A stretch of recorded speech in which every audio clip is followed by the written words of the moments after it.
Sahabat IDN News pasti tidak asing dengan perlombaan yang sering dijumpai pada perayaan kemerdekaan Indonesia. Ya, benar banget, Panjat Pinang. Panjat Pinang merupakan perlombaan tradisional yang khas setiap acara perayaan 17 Agustus atau Hari Kemerdekaan Indonesia.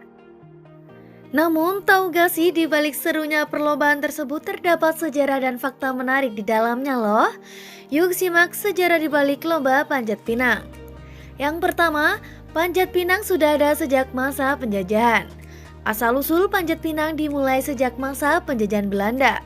Saat itu bangsa Belanda menggunakan Panjat Pinang sebagai hiburan acara perayaan-perayaan penting. Seperti pesta pernikahan, ulang tahun orang-orang penting, dan perayaan penting lainnya.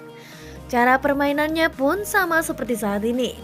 Pohon pisang dilumuri oil atau minyak agar sulit untuk dipanjat, lalu sekelompok orang harus bisa memanjat untuk mendapatkan hadiah di puncak pohon pinang tersebut.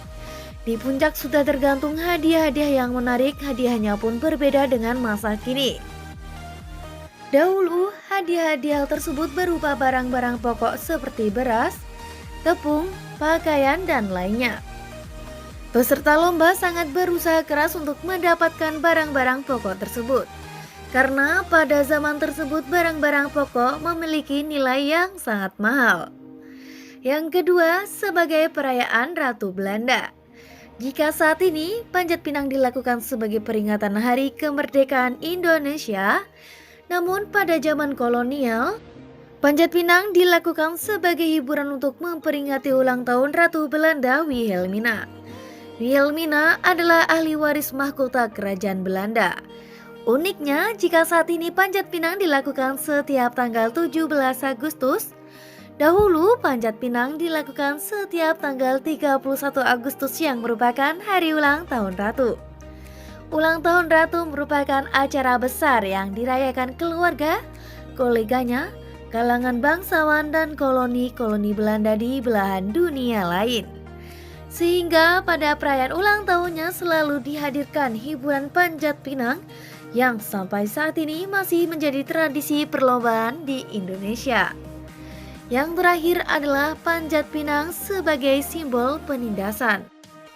Pada zaman kolonial, peserta lomba Panjat Pinang adalah masyarakat Indonesia.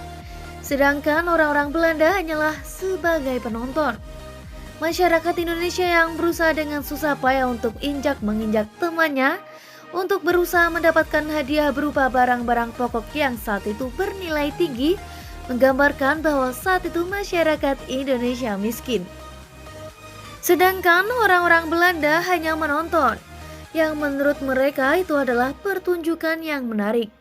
Mereka menikmati yang menurut mereka itu adalah hiburan dan tertawa melihat masyarakat Indonesia yang melakukan Panjat Pinang terjatuh, terinjak-injak, dan kesulitan. Nah, sahabat IDN News, meskipun terdapat sisi pilu di dalam sejarah lomba Panjat Pinang, di balik itu semua ada hal positif yang dapat kita ambil loh. Lomba Panjat Pinang juga menjadi simbol perjuangan bangsa Indonesia untuk meraih kemerdekaan. Para pejuang kemerdekaan berusaha dengan sekuat tenaga meskipun harus jatuh berkali-kali, terinjak, dan bahkan membahayakan diri mereka sendiri. Mereka tetap gigih dan saling bahu-membahu untuk mencapai puncak kemerdekaan. Kegigihan dan semangat tersebutlah yang harus kita contoh seperti para pejuang kemerdekaan pada saat itu.